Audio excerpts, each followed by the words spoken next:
គាត់ចំណាយអស់ចុះ$67ប្រាមួយកាក់ដែលអតិថិជនពេលយុធីធម្មតាអ្នកគ្នាទិញ phone មួយនេះគឺទទួលបានការ discount ទៀតតម្លៃពេញគឺ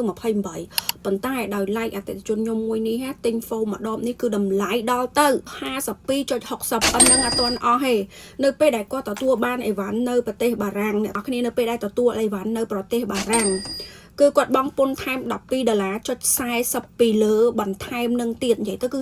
$67ប្រាមួយកាក់ដែលទាំងអស់អីដែលសំខាន់មកធ្វើវីដេអូថ្ងៃហ្នឹងទិញអស់ប៉ុណ្្នឹងហើយយកទៅប្រើគាត់ថាស្បែកមុខគាត់ងាយរងប្រតិកម្មខ្លាំងមែនតើអញ្ចឹងទៅគាត់ហើមែនតើហ្មងផលិតផលប៉ុន្តែគាត់បានយកទៅប្រើហើយគឺអត់ស្ដាយលុយទេគឺគាត់ឆាតមកសួរទៀតថា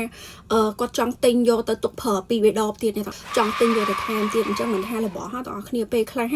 មិនថាតម្លៃថ្លៃធ្នូអីប៉ុណ្ណាសំខាន់គឺដាក់ទៅសាច់មុខរបស់យើងល្អអត់ហើយគាត់គួរសមមែនតើខ្ញុំនិយាយទៅខ្ញុំអរគុណច្រើនមែនតើអូនហើយខ្ញុំមិនដែរស្គាល់គាត់ទេដឹងតែគាត់ស្គាល់ brand ខ្ញុំតាមតែគាត់ដឹងដែរខ្ញុំមកពិតជាមិនដឹងរកពីអីទៅនិយាយជាមួយនឹងក្តីស្រឡាញ់ការពេញចិត្តផលិតផលដែលបងប្អូនមកយើងមានពីគ្រប់ទិសទីតែម្ដងអញ្ចឹងសួរថាខ្ញុំលក់អីវ៉ាន់នៅតែអាមេរិកនៅតែអីអញ្ចឹងតែក៏ពិតទាំងអស់គ្នាគ្រប់ប្រទេសទាំងអស់គឺយើង ship internationally ហ្មងគ្រប់ប្រទេសនិយាយទៅអត់តែបងប្អូនចាប់អារម្មណ៍ចង់កំងគឺកំងនៅលើ website www.apiyuti.com អតិជនមានតែទិញត្រឹមតែ20រៀលអីអញ្ចឹងណា20រៀលជាងចា20រៀលជាង discount ហើយតែគាត់ចំណាយ$67អីដែលសំខាន់គឺអត់មានពាក្យ complain សំបីតែមួយម៉ាត់ថាអូយបងថ្លៃ shipping ថ្លៃបងមកដល់ត្រូវបង់ពន្ធបន្ថែមទៀតស្អីគឺអត់ហ្មងណាខ្ញុំនិយាយមែនគឺអត់សោះហ្មងចាំតែក្តីការ support ចាការ support ខ្មែរ own business របស់គាត់ដែលគាត់មានទី1ទី2ទៀតគាត់បានទៅហើយគឺគាត់អត់ស្ដាយដោយសារមិន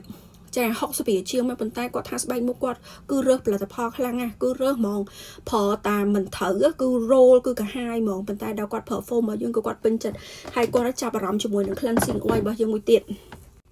នេះហើយគាត់ចង់ប្រើ foam នឹងហើយគាត់ចាប់អារម្មណ៍ជាមួយនឹង cleansing oil របស់យើងនេះមួយទៀតអ្នកនរគ្នានិយាយទៅផលិតផលពី beauty មិនតែពីរមុខនឹងឯងគឺផលិតផល skin care របស់យើងជិត10មុខជាងនឹងគឺ gentle on skin មែនតើហើយចំពោះការប្រើប្រាស់វិញអ្វីដែលខ្ញុំ recommend អ្នកនរគ្នាដែលជាអតិថិជនថ្មីបងប្អូនអាចពិគ្រោះយោបល់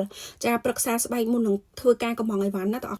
ដើម្បីឲ្យក្រុមការងារបានណែនាំផលិតផលទៅកាន់ស្បែកអ្នកនរគ្នាទៅតាមសុខភាពស្បែកអ្នកនរគ្នាជាក់ស្ដែងពីព្រោះពេលខ្លះអតិជនយើងខ្លះគឺគាត់អាចប្រើយើង recommend ផលិតផលផ្សេងគ្នាអញ្ចឹងណាព្រោះដោយសារតែសុខភាពស្បែករបស់យើងម្នាក់ខុសគ្នាអរគុណច្រើនមែនតើសម្រាប់ការស្រឡាញ់គ្រប់គ្រងផលិតផល beauty ផល beauty មានតែគុណភាពប្រសិទ្ធភាពនិងសុវត្ថិភាពបងប្អូនប្រើបាច់បារម្ភទេថាអូយប្រើទៅខ្លាចខូចស្បែកប៉ះពាល់សុខភាពអ្នកនរគ្នាទៅថ្ងៃអនាគតទាំងគ្រឿងផ្សំទាំងអ្នកលក់គឺច្បាស់លាស់ជាមួយនឹងសុខភាពភ្ញៀវតែម្ដងអរគុណច្រើនបាយ